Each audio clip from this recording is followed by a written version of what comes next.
यज्ञोपवीत संस्कार के समय जिन्होंने गायत्री मंत्र भी नहीं बोला था, मुंह नहीं खोला था, वे आज राजा रहुगण के ऊपर ऐसा भाव, प्रेम, करुणा से भर गए। उपदेश किया है श्री जड़भरत जी ने। रहुगण नहीं पहचान पाया श्री जड़भरत जी को। क्या ऊंची स्थिति है श्री जड़भरत जी महाराज की। भागवत की एक एक कथाएं बड़ी दिव्य है। समय के अभाव के चलते सब कथाओं के साथ न्याय नहीं कर पाते,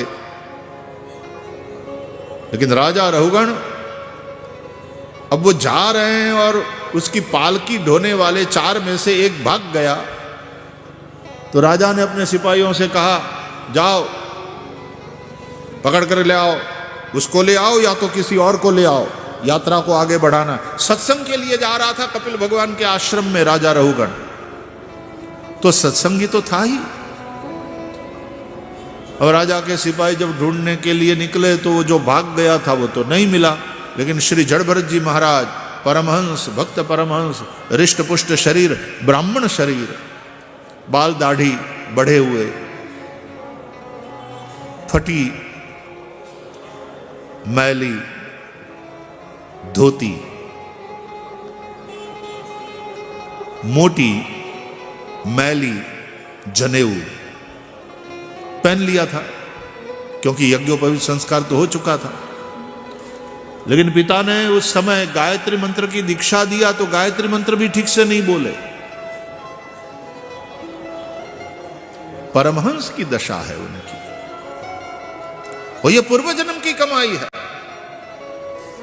चक्रवर्ती सम्राट भरत और फिर एक हिरण के बच्चे में आसक्त होना, और मृत्यु के बाद फिर कालंजर पर्वत में हिरण के रूप में जन्म लेना, और फिर वो भी शरीर जब छूट गया तब ब्राह्मण के घर में पुत्र बनकर के पैदा होना, ये श्री जड़भरत जी महाराज की पूरी यात्रा।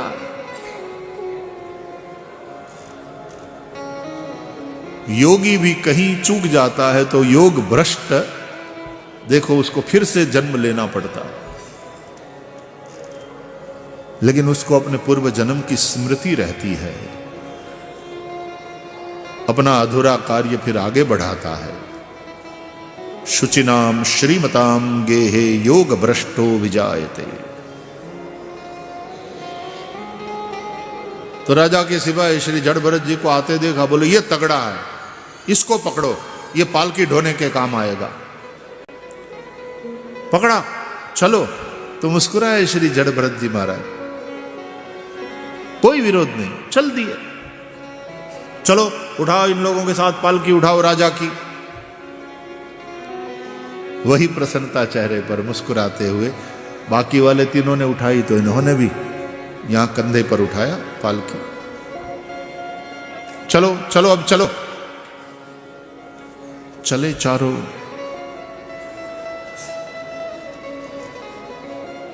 मार्ग में कीड़े मंकोड़े जब देखते तो श्री जड़भरत जी महाराज सोचते कि मेरे पांव के नीचे ये कीड़े दबकर मर न जाएं। दृष्टिपूतम न्यसेत पादम। तो जैसे कीड़े मंकोड़े देखे तो थोड़ा कूद कर दूर पांव रखा, पालकी हिल गई। पालकी हिली तो राजा रहुगण अंदर डोल गए, गुस्सा किया, सीधे चलो, पालकी ढोने वाले को चाहिए कि कुदा कुद न करें। बाकी वाले तीनों ने कहा हम तो सीधे ही चल रहे हैं महाराज, ये चौथा जो अभी आया है नया नया ये गड़बड़ कर रहा। बोले ओ चौथे, नाम तो पता नहीं था, ठीक से चलो।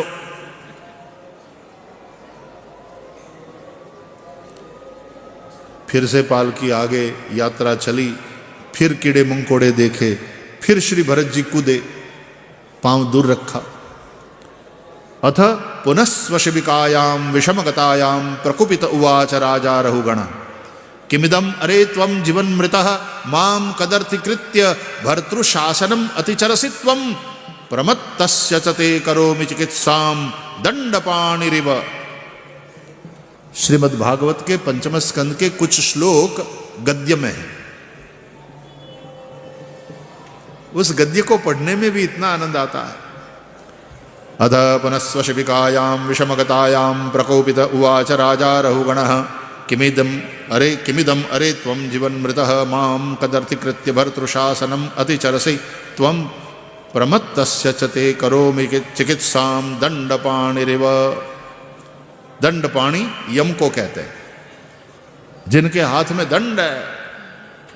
जिस प्रकार प्राणियों को उनके पापों की सजा यम देते हैं, मैं राजा हूं, तेरे जैसे उद्दंड को सीधे रास्ते पर चलाने के लिए मैंने, राजा ने हाथ में यह दंड धारण किया, मैं तुझे दंड दूंगा।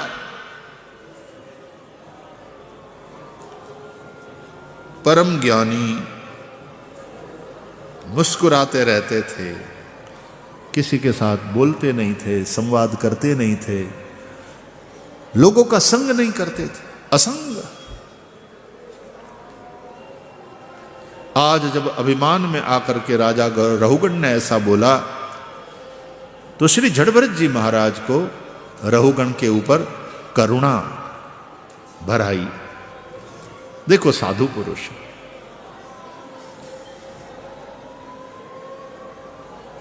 ये अच्छा आदमी है, कबीर भगवान के आश्रम में उपदेश के लिए, सत्संग के लिए जा रहा है, क्लब में नहीं जा रहा है, कथा में जा रहा है, अच्छा आदमी है। लेकिन राजापना का अभिमान हो गया है। इस अभिमान में इसका यदि पतन हो जाए, ये ठीक नहीं है। मैंने इसको अपने कांधे पर ढोया है, उठाया है, मैंने जिसको उठाया उसका पतन हो जाए, ठीक। संत और भगवंत उठाते नहीं, एक बार वो उठा ले तो फिर गिरने देते नहीं,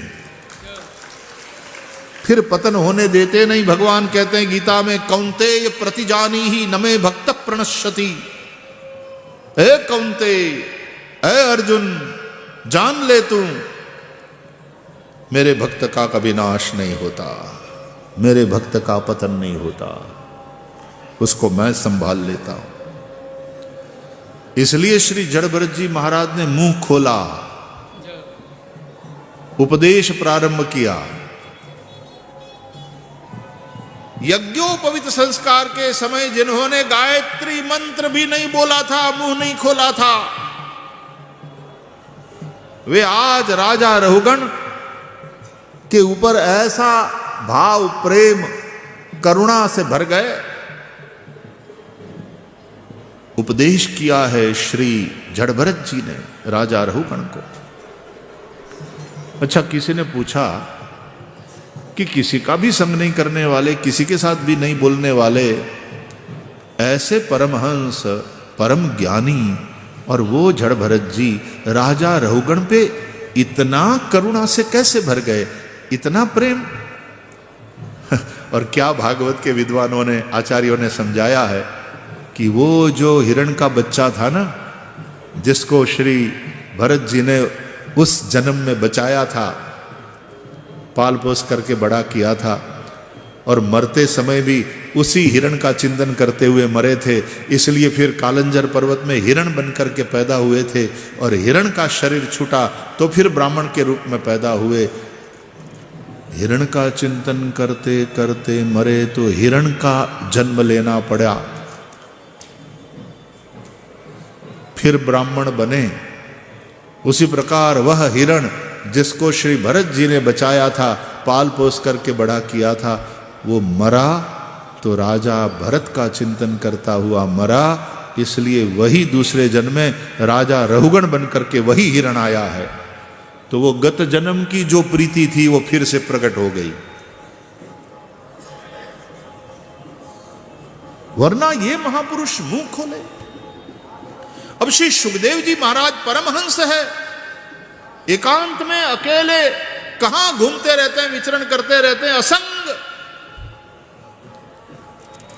और वो राजा परीक्षित के लिए एक स्थान पर पालथी लगाकर बैठ जाए और मौन छोड़कर मुखर हो जाए और 7-7 दिन कथा सुनावे, ये इतना परीक्षित पर कैसे दिल आ गया परमहंस का? कभी कभी परमहंस का भी प्रेम किसी ऐसे पवित्र जीव के ऊपर प्रकट हो जाता कि इसमें वो संभावना है, ये पहुंच सकता है परमात्मा तक। रामकृष्ण देव परमहंस है और दत्त परिवार का लड़का नरेंद्र दत्त, उसके ऊपर कैसा दिल आ गया, इतना ज्यादा नरेंद्र के प्रति अटैचमेंट रामकृष्ण देव का कि थोड़े दिन यदि नरेंद्र न आवे मिलने के लिए तो रामकृष्ण परमहंस व्याकुल हो जाते थे, पूछवाते थे, नरेंद्र के घर आदमी भेजते थे कि 3 दिन हो गए तू क्यों नहीं आया, तूने मुंह नहीं दिखाया।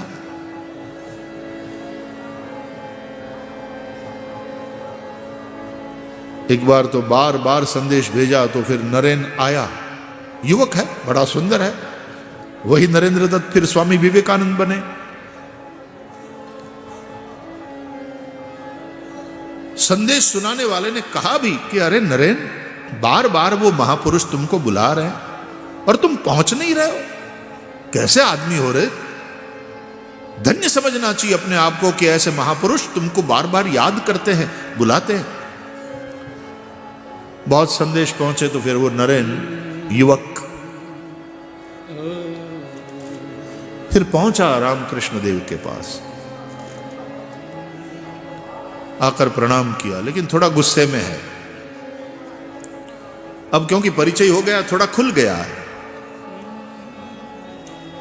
कोई नहीं था, आकर प्रणाम करके बैठा तो रामकृष्ण देव इतने खुश हो गए देखकर, नरेन आ गया तू, अरे कहां खो गया था, मैंने तुझे इतने दिनों से देखा नहीं, मैंने पता है कितने लोगों को भेजा तेरे पास संदेश।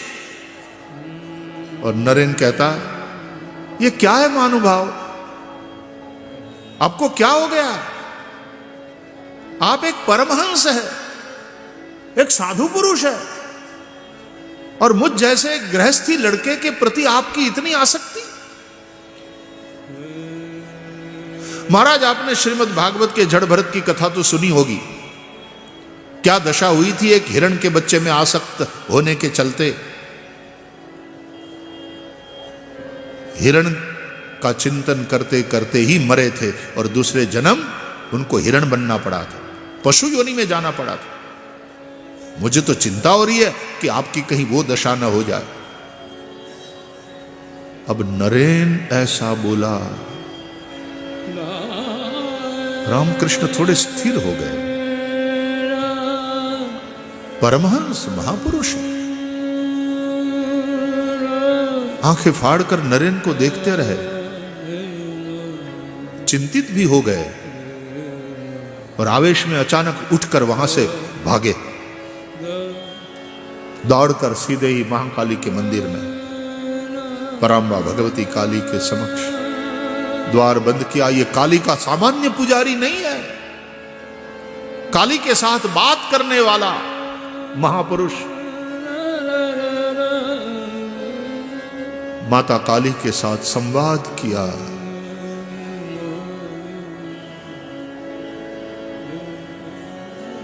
कुछ समय मंदिर में काली माता के सामने रामकृष्ण परमहंस बैठे रहे, आंख से नेत्रों की धारा बही, मां से संवाद हुआ।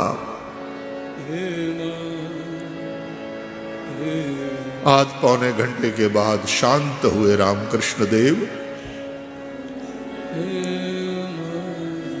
बोझा उतर गया। प्रसन्न होकर के मंदिर के द्वार खोलकर रामकृष्ण देव बाहर आए। अब वो नरेंद्र बैठा हुआ अपने आप को कोस रहा था कि मैंने कुछ ज्यादा ही बोल दिया आज, कुछ भी हो ये महापुरुष है, मुझे ऐसा नहीं बोलना चाहिए था, आएंगे तो मैं क्षमा मांग लूंगा।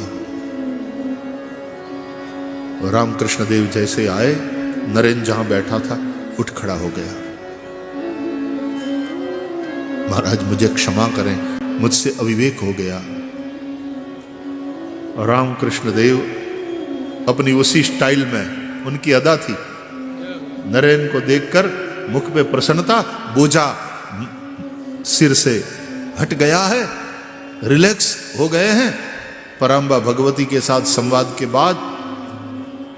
और नरेंद्र के सामने देखकर कहते हैं, साला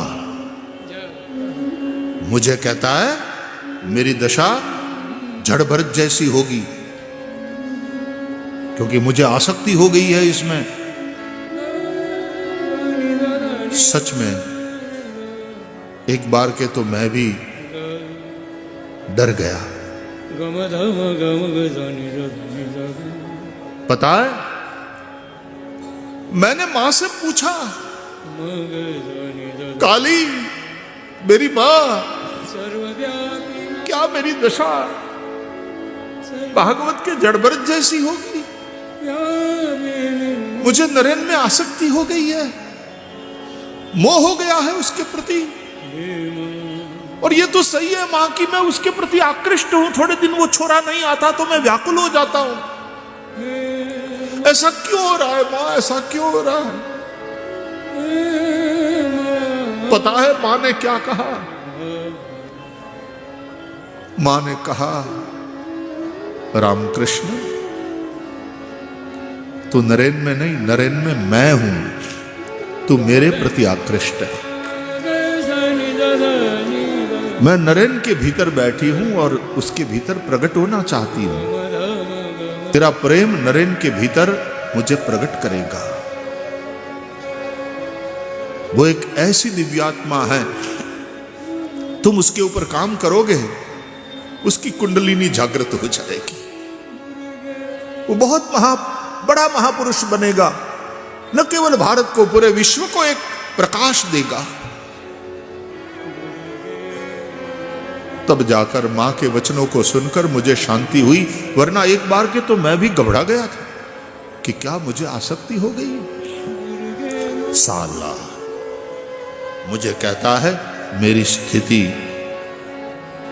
भागवत के जड़ भरत जैसी हो जाएगी। नरेंद्र तुझ में मेरी मां न बैठी होती ना तो तेरे प्रति इतना मैं मोहित न होता, मेरी इतनी तेरे प्रति आसक्ति न होती। मां प्रकट होना चाहती है तुझ में।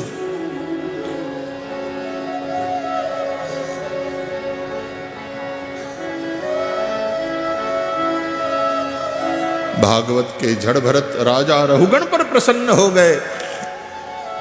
गायत्री मंत्र भी जो नहीं बोले थे वो राजा रहुगण को उपदेश करने लगे। ऐसे ही परमहंस श्री सुखदेव जी राजा परीक्षित पर प्रसन्न हो गए। जंगलों में अकेले विचरण करने वाले, जिनको जल्दी से कोई देख भी नहीं पाता था, जिनका दर्शन दुर्लभ था, वो सुखदेव जी यहां अचानक पधार गए। पालथी लगाकर बैठ गए। 7-7 दिन मौन छोड़कर मुखर हुए। और आप भागवत पढ़िए, प्रारंभ में ही श्री सुखदेव जी महाराज ने राजा परीक्षित के समक्ष स्पष्टता करी। परिनिष्ठितोपि नैर्गुण्य उत्तम श्लोक लीलया गृहीत चेता राजर्षे आख्यानम यदधीतवान। हे राजर्षे,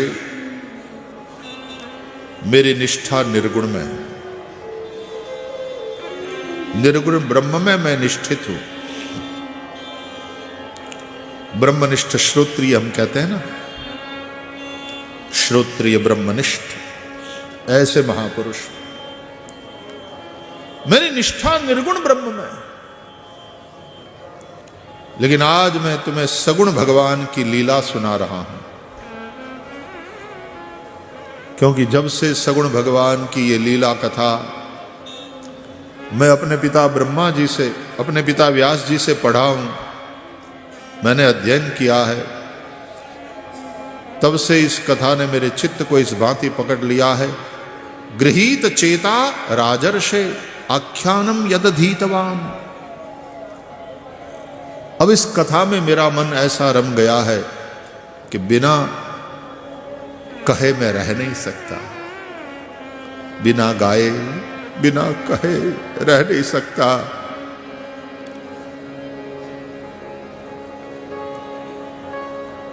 और बाध्यता यह है कि जिस किसी को कह नहीं सकता,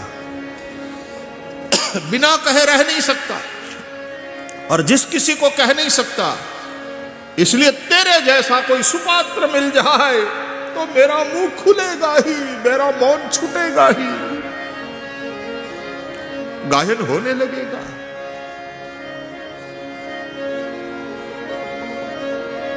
तो ऐसा देखो, जहां वो चेतना प्रकट होने की घड़ी आती है ना, और जहां वो संभावना बनती है, वहां सुखदेव जैसे, रामकृष्ण परमहंस देव जैसे, श्री जड़भरत जी महाराज जैसे परमहंस उसके जीवन में आ ही जाते हैं उस संभावना को चरितार्थ करने के लिए। और तब विश्व को एक महापुरुष मिलता है फिर से। परीक्षित को पहुंचा दिया श्री सुखदेव जी ने,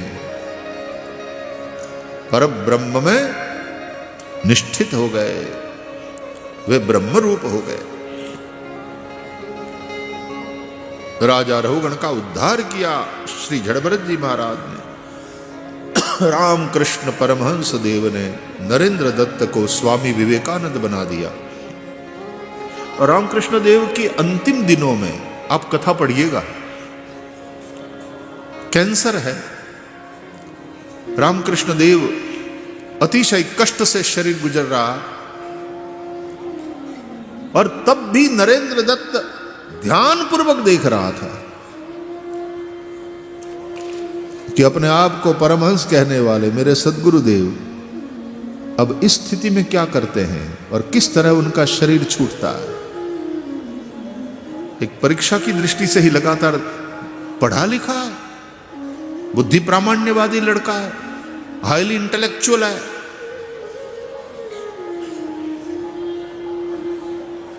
लेकिन जिस तरह परमहंस देव का शरीर छूटा, मैंने वो तस्वीर देखी है, आप लोगों ने भी, क्योंकि अवेलेबल है, कभी देखना। रामकृष्ण परमहंस देव की अंतिम स्थिति, शरीर छूटने वाला है,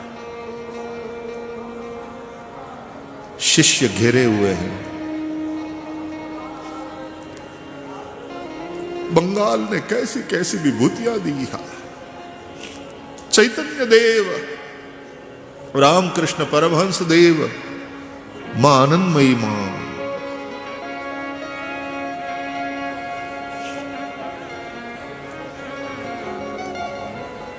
इसलिए संत चलता फिरता प्रयाग है, और वो चलता फिरता प्रयाग कुंभ में यहां आता है और संगम में गोता लगाता है। वो नहाए उसका महत्व है हमारे लिए। हम डुबकी लगाने के लिए इतना हल्ला, इतना रश करते, ये श्रद्धा प्रणम्य है, वंदनीय है, लेकिन पहले संत नहाए, संत गोता लगाएं गंगा में, इसका महत्व है। हम उन संतों को नहाते देखे, उन संतों को स्नान के लिए जाते देखे, उन संतों को स्नान करके फिर वापस लौटते देखे, उनको आशीर्वाद बरसाते हुए, हम प्रणाम करते हुए उनके आशीर्वाद की वर्षा में हम भीगे, उसमें हम स्नान करें। कुंभ का ये महत्व है।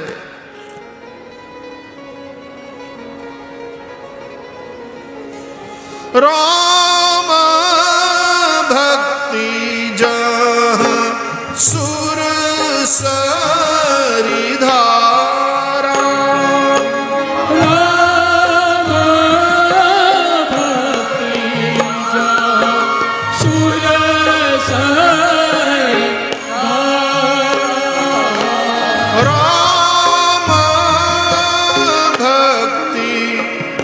जहाँ सुर सरिधारा,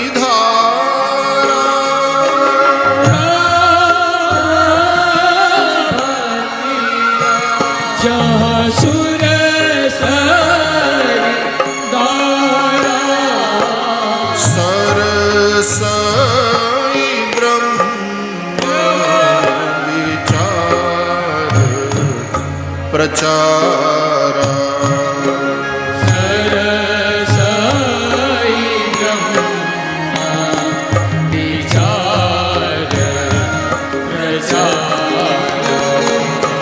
सरसाई ब्रह्म विचार प्रचारा। सब गाइए, मानस की चौपाइयों का गान करिए। विचार विधि निषेध मय कलिमाल हरनी। विधि निषेध कलिमाल हरनी। कर्म कथा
तो भक्ति की धारा गंगा प्रकट है,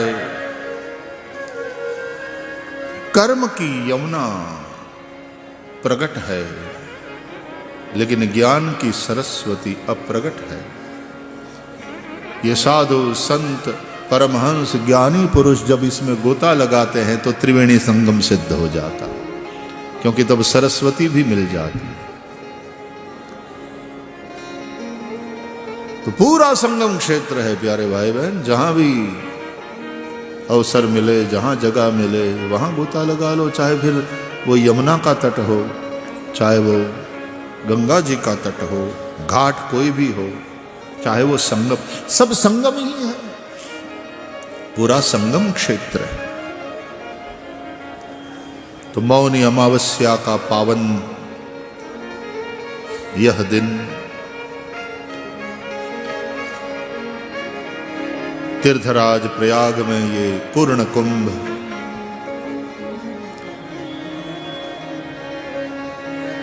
नमन इस अवसर को, नमन तीर्थराज प्रयाग को, नमन पधारे हुए साधु संतों परमहंसों को, और नमन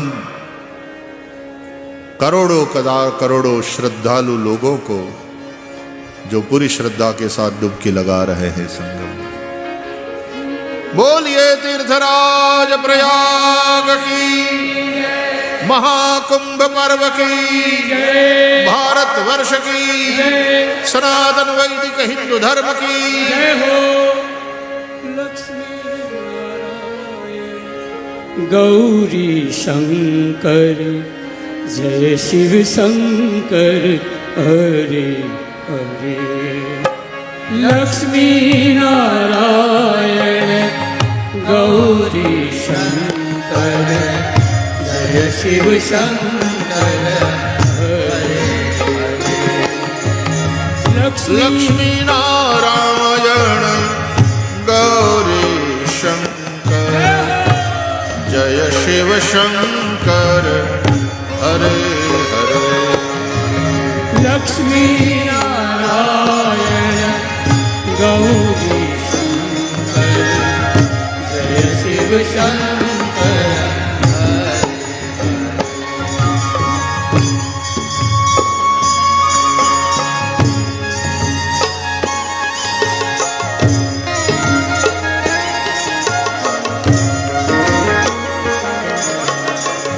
लक्ष्मी नारायण गौरी शंकर, जय शिव शंकर हरे हरे।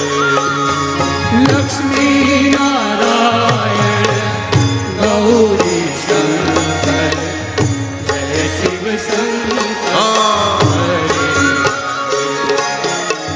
सीताराम राधे श्याम सीताराम राधे श्याम जय शिव शंकर हरे।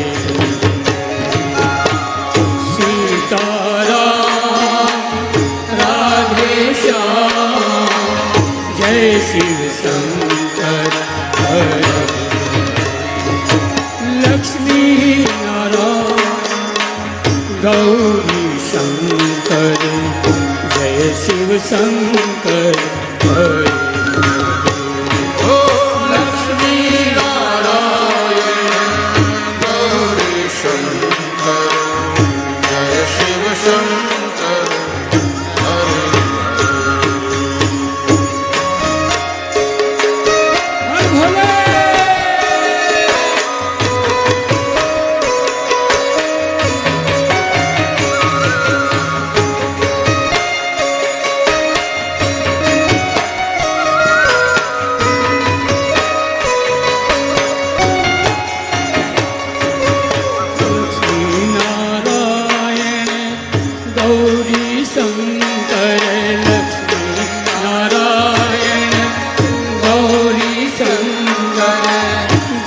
शिव शंकर हरे हरे। लक्ष्मी नारायण गौरी शंकर जय शिव शंकर हरे हरे। लक्ष्मी नारायण गौरी शंकर जय शिव शंकर हरे। लक्ष्मी नारायण गौरी शंकर जय शिव शंकर हरे। लक्ष्मी नारायण गौरी शंकर जय शिव शंकर हरे।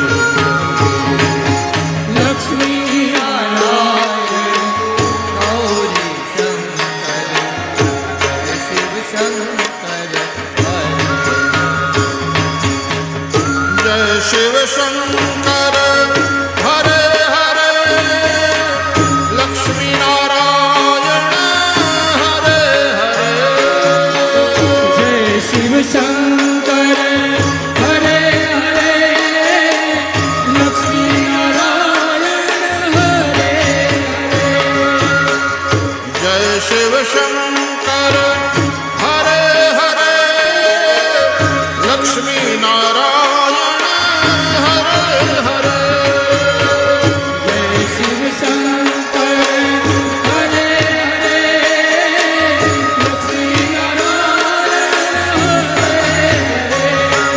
लक्ष्मी नारायण जय शिव शंकर।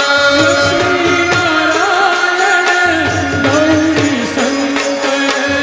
लक्ष्मी नारायण गौरी शंकर। लक्ष्मी नारायण गौरी शंकर जय शिव शंकर हरे हरे। शिव शंकर हरे हरे। जय शिव शंकर हरे हरे। जय शिव शंकर हरे हरे। ओ लक्ष्मी नारायण गौरी शंकर जय शिव शंकर हरे। हे लक्ष्मी नारायण जय शिव शंकर ओ लक्ष्मी नारायण गौरी शंकर जय शिव शंकर हरे। लक्ष्मी नारायण गौरी शंकर जय शिव शंकर।